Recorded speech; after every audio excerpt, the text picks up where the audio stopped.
മക്കളെ, അപ്പോൾ നമ്മുടെ സുവോളജി പ്രാക്ടിക്കൽ എക്സാമിന് നമുക്ക് 2 മേജർ എക്സ്പെരിമെന്റ്സ് ആണുള്ളത്.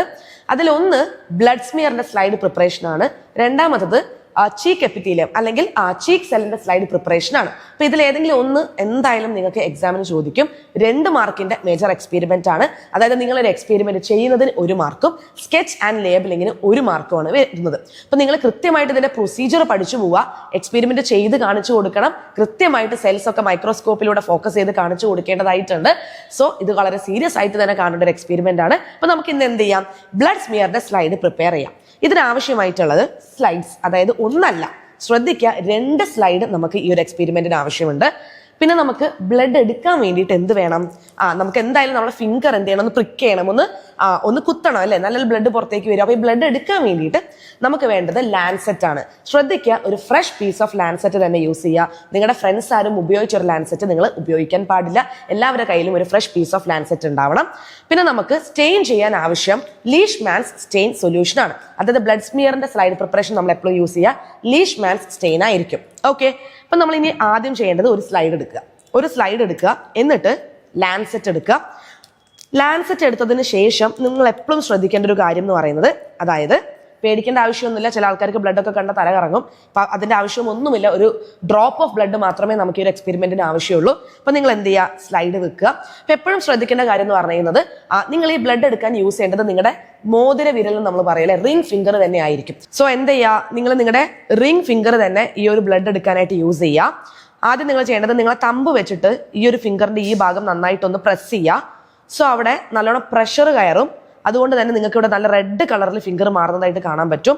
അപ്പൊ നിങ്ങൾ എപ്പോഴും ശ്രദ്ധിക്കേണ്ടത്, നിങ്ങൾ എവിടെയാണോ പ്രിക്ക് ചെയ്യാൻ പോകുന്നത് ആ ഭാഗം നിങ്ങൾ നന്നായിട്ട് ക്ലീൻ ചെയ്തിട്ടുണ്ട്, അതായത് ഫിംഗർ നന്നായിട്ട് ക്ലീൻ ചെയ്തിട്ടുണ്ടാവണം. അത് നിങ്ങളൊരു കോട്ടൺ യൂസ് ചെയ്താൽ മതി, ഇല്ലെങ്കിൽ നന്നായിട്ടൊന്ന് വാഷ് ചെയ്തൊന്ന് ഡ്രൈ ചെയ്താലും മതി. അത് കഴിഞ്ഞിട്ട് ഒരു പുതിയ ലാൻസെറ്റ്, അതായത് ഒരു ഫ്രഷ് ലാൻസെറ്റ് തന്നെ നിങ്ങൾ എന്ത് ചെയ്യണം, ഈ ഒരു ഫിംഗർ കുത്താനായിട്ട് യൂസ് ചെയ്യണം. ഒരിക്കലും മറ്റൊരാൾ യൂസ് ചെയ്ത ലാൻസെറ്റ് നിങ്ങൾ ഉപയോഗിക്കാനായിട്ട് പാടില്ല. വളരെ ഷാർപ്പായിട്ട് നിങ്ങൾ ഒരിക്കലും എന്ത് ചെയ്യരുത്, കുത്താൻ പാടില്ല, നിങ്ങൾക്ക് വേദനിക്കും. സോ വളരെ സ്മൂത്ത് ആയിട്ട് വളരെ ലൈറ്റ് ആയിട്ട് നിങ്ങൾ ചെറിയൊരു കുത്ത് കൊടുത്താൽ മതി. അപ്പൊ ബ്ലഡ് കാണുമ്പോൾ പേടിയാവുന്ന ആൾക്കാരൊക്കെ ഉണ്ടാവും.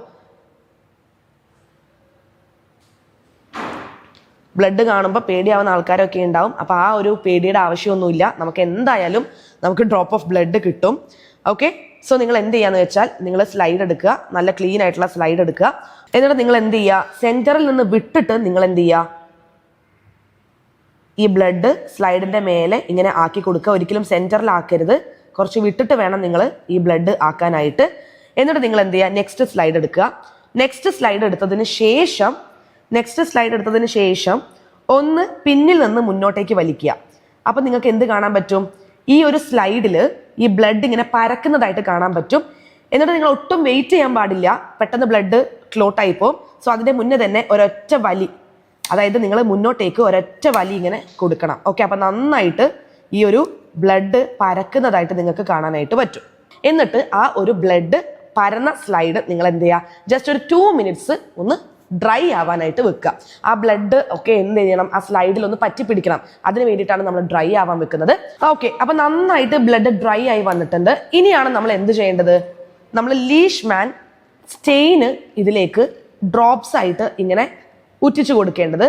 സോ അധികം സ്റ്റെയിനിന്റെ ആവശ്യമില്ല. അതായത് ബ്ലഡ് എവിടെയാണോ ഇരിക്കുന്നത് ആ ഭാഗത്ത് മാത്രം ഫ്യൂ ഡ്രോപ്സ് ആയിട്ട് നിങ്ങൾ ഈ ലീഷ്മാൻ സ്റ്റെയിൻ ഒന്ന് ഉറ്റിച്ചു കൊടുക്കുക, ഡ്രോപ്സ് ആയിട്ട് ഉറ്റിച്ചു കൊടുക്കുക. യെസ്, അപ്പൊ എന്തായാലും നമുക്ക് എക്സസ് സ്റ്റെയിൻ ഉണ്ടാവും. അത് നമുക്ക് എന്തായാലും വാഷ് ഔട്ട് ചെയ്ത് കളയേണ്ടതായിട്ടുണ്ട്. ഇനി അധിക നേരം സ്റ്റെയിൻ വെക്കേണ്ട ആവശ്യമില്ല. അതൊരു 15 to 30 സെക്കൻഡ്സ് മാത്രം നിങ്ങൾ ഈ ഒരു സ്റ്റെയിൻ ഡ്രൈ ആവാൻ വേണ്ടിയിട്ട് ഒന്ന് വെച്ചു കൊടുത്താൽ മതി. അപ്പം ആ ഒരു സ്റ്റെയിൻ ഒന്ന് പിടിച്ചു വരും. അതിനുശേഷം നിങ്ങൾ ചെയ്യേണ്ടത്, അതായത് നമുക്ക് ഇത്രയും സ്റ്റെയിൻ വേണ്ട, അപ്പൊ നിങ്ങൾക്ക് സെൽസ് വിസിബിൾ ആവില്ല. അപ്പൊ നിങ്ങൾ എന്ത് ചെയ്യുക, ഈ എക്സസ് സ്റ്റെയിനിനെ റിമൂവ് ചെയ്യാൻ വേണ്ടിയിട്ട്, വാഷ് ഔട്ട് ചെയ്യാൻ വേണ്ടിയിട്ട് കുറച്ച് വെള്ളം നമ്മൾ എന്ത് ചെയ്യുക, അതിലേക്ക് ഇങ്ങനെ ഒഴിച്ചു കൊടുക്കുക. ധാരാളം വെള്ളം ഒഴിച്ചു കൊടുക്കേണ്ട ആവശ്യമില്ല. മൊത്തത്തിൽ ആ ഒരു നമ്മൾ ചെയ്ത ആ ഒരു ബ്ലഡ് സ്മിയർ അടക്കം പോയി പോവും. ചെറിയ രീതിയിൽ few drops of water add ചെയ്തിട്ട് ഒന്ന് എന്ത് ചെയ്യുക, ആ ഒരു എക്സസ് സ്റ്റെയിൻ വാഷ് ഔട്ട് ചെയ്യുക. ഓക്കെ, അപ്പൊ എക്സസ് സ്റ്റെയിൻ ഒക്കെ പോയിക്കോളും. ഇനി എന്ത് ചെയ്യണം, ഒരു 1 മിനിറ്റ് ഒന്ന് ഡ്രൈ ആക്കാനായിട്ട് വെക്കണം. കാരണം ഇതിൽ വെള്ളമുണ്ട്. ജസ്റ്റ് ഒന്ന് കുടഞ്ഞു കൊടുക്കുക. അപ്പൊ എക്സസ് വാട്ടർ പോയിക്കോളും. Yes, okay. അപ്പൊ തന്നെ നിങ്ങൾക്ക് മനസ്സിലാവും ചിലപ്പം കംപ്ലീറ്റ് ആയിട്ട് യൂണിഫോം ആയിട്ടായിരിക്കില്ല ഈ ബ്ലഡ് പരന്നിട്ടുണ്ടാവുക. ചില ഭാഗത്ത് തിക്കായിരിക്കും, ചില ഭാഗത്ത് നല്ല തിന്നായിരിക്കും. ആ ഒരു തിൻ ലെയർ ആണ് സെൽസ് നന്നായിട്ട് വിസിബിൾ ആവുന്ന പോർഷൻ. അപ്പൊ നിങ്ങൾ എന്താ ചെയ്യേണ്ടതെന്ന് വെച്ചാൽ ഇത് ഡ്രൈ ആയതിനു ശേഷം മൈക്രോസ്കോപ്പ് എടുത്തിട്ട് നിങ്ങൾ ആദ്യം തന്നെ ലൈറ്റ് അഡ്ജസ്റ്റ് ചെയ്യണം. ഓക്കെ, നന്നായിട്ട് എന്ത് ചെയ്യുക, ലൈറ്റ് അഡ്ജസ്റ്റ് ചെയ്ത് കൊടുക്കുക. ഓക്കെ, കൃത്യമായിട്ട് നമുക്ക് ഏത് സൈഡിൽ നിന്നാണോ കിട്ടുന്നത് ആ ഭാഗത്തേക്ക് നമ്മൾ എന്ത് ചെയ്യുക, ഈ ഒരു മിറർ ഒന്ന് അഡ്ജസ്റ്റ് ചെയ്ത് കൊടുക്കുക. ലൈറ്റ് അഡ്ജസ്റ്റ് ചെയ്തതിന് ശേഷം നിങ്ങൾ എന്ത് ചെയ്യുക, കൃത്യമായിട്ട് ഈ സ്ലൈഡ് ഒന്ന് പ്ലേസ് ചെയ്ത് കൊടുക്കുക. സ്ലൈഡ് പ്ലേസ് ചെയ്യുക. എന്നിട്ട് നിങ്ങൾ എന്ത് ചെയ്യുക, ആദ്യം 10x നിങ്ങളിത് ഒബ്സർവ് ചെയ്താൽ മതി. ഓക്കെ, 10x നിങ്ങൾക്ക് ഇങ്ങനെ ധാരാളം സെൽസ് നിൽക്കുന്നതായിട്ട് കാണാനായിട്ട് പറ്റും. ഓക്കെ, അപ്പൊ നിങ്ങളത് കൃത്യമായിട്ട് കാണുന്നത് വരെ നിങ്ങൾ എന്ത് ചെയ്യണം, ഇതൊന്ന് ഫോക്കസ് ചെയ്ത് കൊടുക്കണം. യെസ്, അപ്പം നിങ്ങൾക്ക് സെൽസ് ഇങ്ങനെ കൂട്ടമായിട്ട് കാണാനായിട്ട് പറ്റും. അപ്പൊ അധികവും നിങ്ങൾ കാണുന്നത് RBC തന്നെയായിരിക്കും. ഏറ്റവും കൂടുതൽ RBCs ആണ് ഉള്ളത് അല്ലെ. അപ്പൊ അധികവും നിങ്ങൾ കാണുന്നത് RBC തന്നെയായിരിക്കും. പക്ഷെ എങ്കിലും നിങ്ങൾക്ക് WBC കാണാനായിട്ട് പറ്റും. അപ്പൊ WBCനെ നിങ്ങൾ ഐഡന്റിഫൈ ചെയ്യേണ്ടത് അതിന്റെ ന്യൂക്ലിയസിന്റെ സ്ട്രക്ചർ അനുസരിച്ചാണ്. ഇതൊക്കെ നിങ്ങൾ ഓൾറെഡി പഠിച്ചിട്ടുണ്ടാവും അല്ലെ. സോ നിങ്ങൾ എന്ത് ചെയ്യുക, RBCയും അതുപോലെ തന്നെ 1-2 WBCയും ഒബ്സർവ് ചെയ്യുക. ഒബ്സർവ് ചെയ്ത് നിങ്ങൾക്ക് ഈ സെൽസ് ക്ലിയർ ആയി എന്ന് മനസ്സിലാകുമ്പോൾ മാത്രം നിങ്ങൾ എന്ത് ചെയ്യുക, ഇതിനെ ലോ പവറിൽ നിന്ന് ഹൈ പവറിലേക്ക് മാറ്റുക. അതായത് ഒരു 45 ഡിഗ്രിയിൽ നിങ്ങൾ എന്ത് ചെയ്യുക, ഇതിനെ മാറ്റി കൊടുക്കുക. ഓക്കെ, 45 ഡിഗ്രിയിൽ നിങ്ങൾ ഇതിനെ മാറ്റി കൊടുക്കുക. അപ്പൊ നിങ്ങൾക്ക് ക്ലിയർ ആയിട്ട് കാണാനായിട്ട് പറ്റും. അപ്പൊ കണ്ടു എന്ന് ഉറപ്പ് വരുത്തിയതിന് ശേഷം നിങ്ങൾ എന്ത് ചെയ്യുക, ഇൻവിജിലേറ്ററെ വിളിക്കുക. ഇൻവിജിലേറ്ററെ വിളിച്ചിട്ട് നിങ്ങളത് കാണിച്ചു കൊടുക്കുക. അപ്പൊ ചിലപ്പോൾ നിങ്ങളോട് പറയുന്നത് നിങ്ങൾ ഏതാണോ സെൽ ഐഡന്റിഫൈ ചെയ്തത്, ഇപ്പൊ RBCയും അതിന്റെ കൂടെ എന്തായാലും അവർ 1-2 WBC നിങ്ങളോട് ഐഡന്റിഫൈ ചെയ്യാൻ പറയും.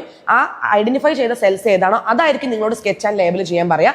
ഇനി അതല്ലെങ്കിൽ ചിലപ്പോൾ ഇൻവിജിലേറ്റർ തന്നെ ഏത് സെല്ലാണ് സ്കെച്ച് ആൻഡ് ലേബിൾ ചെയ്യേണ്ടത് എന്ന് നിങ്ങൾക്ക് പറഞ്ഞു തരും. അതിനനുസരിച്ച് നിങ്ങൾ എന്ത് ചെയ്താൽ മതി, ആ ഒരു എക്സ്പെരിമെന്റിന് ശേഷം അത് വരച്ച് കാണിച്ചു കൊടുത്താൽ മതി. ഇപ്പൊ 2 മാർക്കിന്റെ എക്സ്പെരിമെന്റ് ആണ്. ഇത് ചെയ്യേണ്ട എക്സ്പെരിമെന്റ്, കുറച്ച് ടൈം എടുക്കുന്ന എക്സ്പെരിമെന്റ് ആണ്. വളരെ കൃത്യമായി ശ്രദ്ധിച്ച് പ്രൊസീജിയർ പഠിച്ച് പോയിട്ട് വേണം നിങ്ങൾ എന്ത് ചെയ്യാൻ, ഈ ഒരു എക്സ്പെരിമെന്റ് ചെയ്യാനായിട്ട്.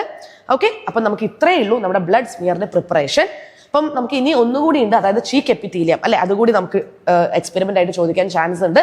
സോ അതെന്ത് ചെയ്യാം, ഇതേപോലെ തന്നെ നമുക്ക് വളരെ കൃത്യമായിട്ട് പ്രൊസീജിയർ പഠിച്ചിട്ട് വേണം എക്സാമിന് പോകാനായിട്ട്. അപ്പൊ നമുക്ക് ഇത്രയേ ഉള്ളൂ. സോ നിങ്ങൾ എന്ത് ചെയ്യുക, ഈ ഒരു വീഡിയോ നിങ്ങളുടെ ഫ്രണ്ട്സിനൊക്കെ ഷെയർ ചെയ്ത് കൊടുക്കുക. നമുക്ക് അടുത്ത വീഡിയോയിൽ കാണാം. Till then bye.